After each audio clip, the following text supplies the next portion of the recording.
Oh, Christ, of course, he said. I remember the hair. And if I'm not mistaken, I seem to remember you thought he was the dog's bollocks too. Suddenly it all came back to him. Although Fraker had never actually been introduced to Whitaker, he remembered Charlie fawning all over him several months back when Mr. Lynn had asked him to drive the lawyer around while he was defending Rob Murdoch. Sob off, Charlie said defensively. I admired him, that's all. I was with him for a couple of weeks during the whole Murdoch case. Mad Dog Murdoch. Fraker had the misfortune to meet the man a few times, and each time it had ended in someone getting their head kicked in. He was an enforcer of the old school variety and a real nasty piece of work. Fraker remembered the murder case but hadn't realized it was Tommy Whitaker who had been the magician who had got the lunatic off.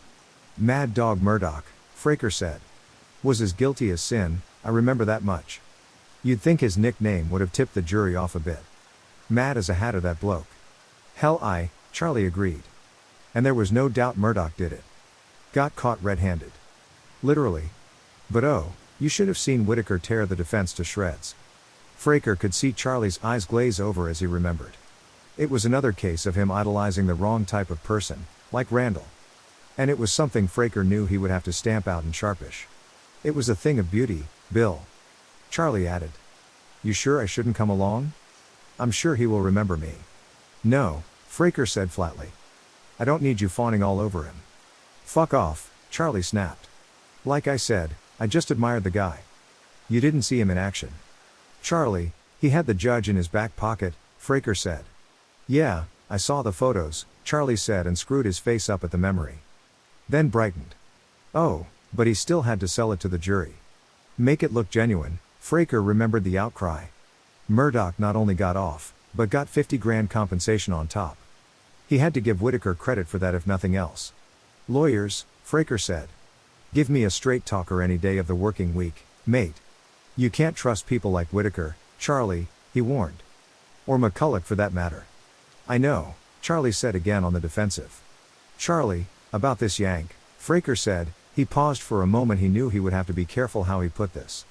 What about him? Charlie said, eyeing Fraker with suspicion. Nothing, just I know what you're like. Charlie made to protest, but Fraker cut him off. All I'm saying is I don't want you getting too matey with him. What do you mean? He seems all right, Charlie said. Yeah, but we're here to do a job, Charlie, and so is he. And it's not a nice one.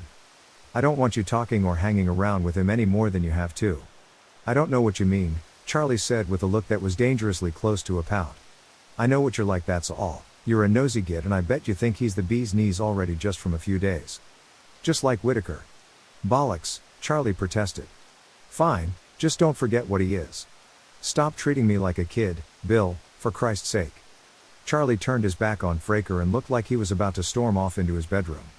I'm just saying, Fraker said defensively. Charlie, look at me. Charlie reluctantly turned to face him.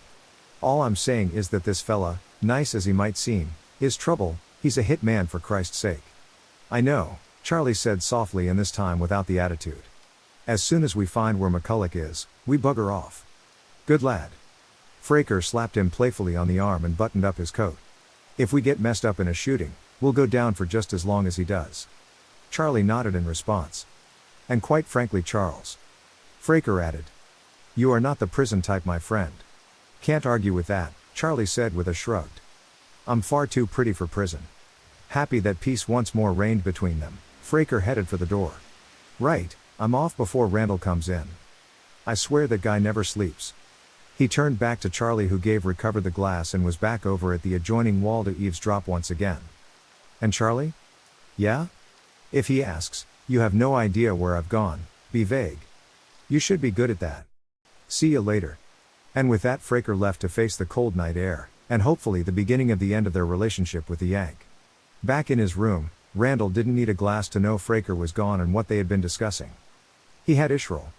The demon fair danced through the connecting wall between the two rooms. You were right, Collector, they have a lead on this Tommy Whitaker. His voice trailed off as he looked down at his latest incarnation, courtesy of Randall's vivid imagination. Oh, for fuck's sake, really? Why not, since you're going to be my little detective for a while, replied Randall to Israel, who was now wearing the cheap Halloween mask from before, the creepy clown face long gone, but was now also dressed as Sherlock Holmes, complete with a tweed three-piece Victorian suit and of course a deerstalker hat. He had kept the demon short to add insult to injury, so he only stood 3 feet tall. "One day, Collector," Israel warned, "one day." "So, you were saying?" Randall asked nonchalantly.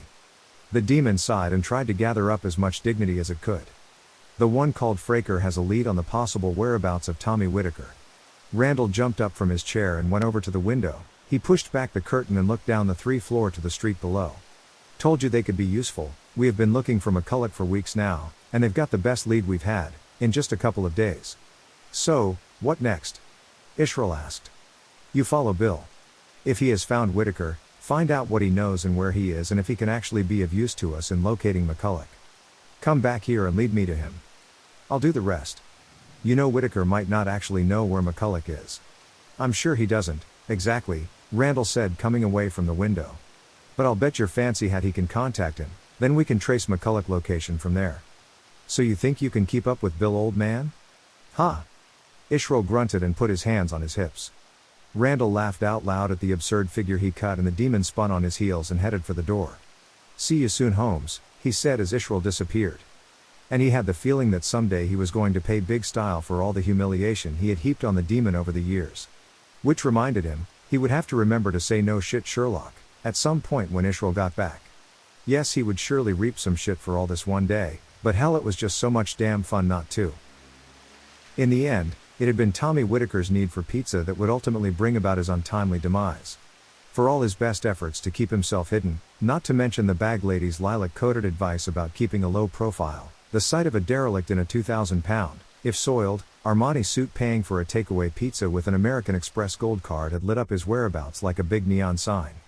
After that, it hadn't taken a master detective to check the credit card number's latest transactions, one of which included room and board at the less than luxurious Riverside Bed and Breakfast, in front of which Bill Fraker now stood. He had just come off the phone to one of Mr. Lynn's many private investigators, who was now 500 pounds the richer for what in the end had only been at most 20 minutes of sleuthing. "Nice work if you can get it," thought Fraker. He looked at the place. Someone must have paid the health inspector and half a dozen other agencies a hefty bribe to keep this place open. The bed and breakfast was little more than a glorified squat. Fraker couldn't believe the Tommy Whitaker that he knew would be seen dead in a place like this. There was laying low, and there was laying low, he mused. A swift 20-pound note to the manager had given Fraker the guy in the expensive suit's room number, and he made his way up a flight of barely carpeted stairs to the 1st floor. Whitaker's room was the last at the far end of the corridor, and when he reached it, Fraker pressed his ear against the door. He could hear muffled movement from inside and for a second wished he had brought along the Beretta, just in case. Whitaker wasn't the violent type, but he was scared, and scared people could be unpredictable, and Fraker was damn sure the kneecap routine wouldn't work here. He hammered hard on the door and pressed his ear back against it. He was sure he heard someone curse and could imagine Whitaker on the other side holding his breath. Fraker knocked again. "Tommy Whitaker," he said to the wood. "Open the door, son, I know you're in there." Nothing, then the sound of shuffling feet close to the door. Whitaker was on the other side, listening, probably with his ear pressed right against the wood, so Fraker knocked again, hard, and heard someone curse from inside. "Christ, Whitaker, I can hear you in there. Open the door or I'll kick the fucker in." "Go away," Whitaker shouted. "Leave me alone, or I'll call the police." "I don't think you're gonna do that, Tommy," Fraker said in a softer tone. "Now how about opening the door? I just want to talk. And it's fucking freezing out here." Although he couldn't imagine it would be any warmer in Whitaker's room, this place didn't exactly sing out central heating. "No way, I've never heard of Tommy Whitaker. I've got a gun. Try breaking in and I'll shoot." Fraker had heard a million threats over the years, and he knew Whitaker was bluffing. Even if he did have a gun, which he very much doubted, he wouldn't use it. "Listen, I'm one of the few people who doesn't want you in casualty, or worse. Now I'm sick of talking to a fucking door. Should I go get the yank I'm working for and let him kick it in? Maybe you'd like to tell him face to face, you've never heard of Tommy Whitaker?" Whitaker gave an audible gasp. "Yank? Did you say?" His voice trailed away. He sounded sick. "You heard what I said. Don't worry, he doesn't know I'm here, yet. Thought it was best for your well-being if I talked to you first. Call me a humanitarian." "Who are you?" Whitaker asked weakly. Fraker bit his lip. He was close to kicking the door into Whitaker's face. "I'm Bill Fraker, I work for Harry Lynn, and I know you know who he is." The lock on the door clicked and it opened a few inches. Whitaker's bloodshot eyes scanned Fraker and the corridor around him. There was a look in them that made Fraker physically shudder, and he was thankful when Whitaker screwed them shut and stepped away so he could enter. The room smelled exactly as Fraker knew it would, a mixture of stale body odor, unwashed clothes, and for want of a better word, fear. Whitaker stood in the middle of the room with a hangdog expression on his weary face. He looked to Fraker like a scarecrow. His once perfect hair was matted and greasy, his overpriced clothes hung off him looking at least a size too big, due undoubtedly to his lack of eating. Testament to this was the treacherous pizza laid still in its box less than a quarter eaten. "How did you find me?" Whitaker said without looking up, his voice barely a whisper. Fraker gestured towards the pizza. "Credit card," he said, and Whitaker nodded with a weary resignation. Whitaker put his hand into his trouser pocket, and for a moment Fraker thought he might actually pull out a gun.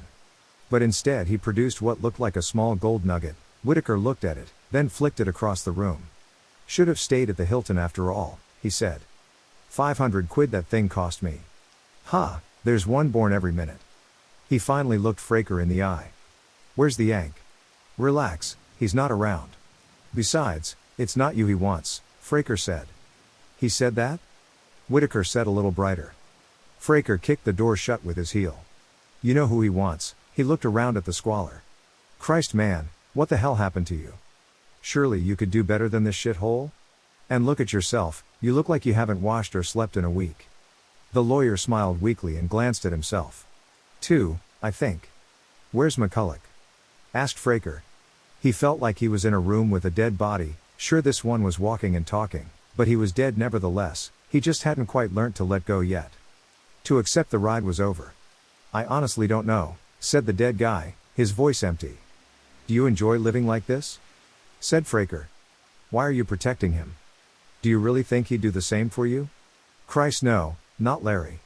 But that's just it, I really don't know. Don't you think I'd tell you if I did? I owe him nothing, especially not my life." He looked around him. "Such as it is. I spoke to him, a few days ago, after I found out what was really going on. Last I heard he was still with Scotland Yard, least that was who I hooked him up with. But now he's disappeared, no one knows where he is. But whoever's got him are keeping him safe." He gave a grunt at the word safe. "Ha, safe, that's a fucking joke." Although Fraker had never actually met Whitaker before, he had seen him around, usually with some woman barely out of her teens and dripping with diamonds on his arm. Always dressed immaculately, and invariable left in some type of outrageously expensive sports car. And of course his famous hair. If you saw a picture of him, you'd swear it was airbrush on, it was so neat.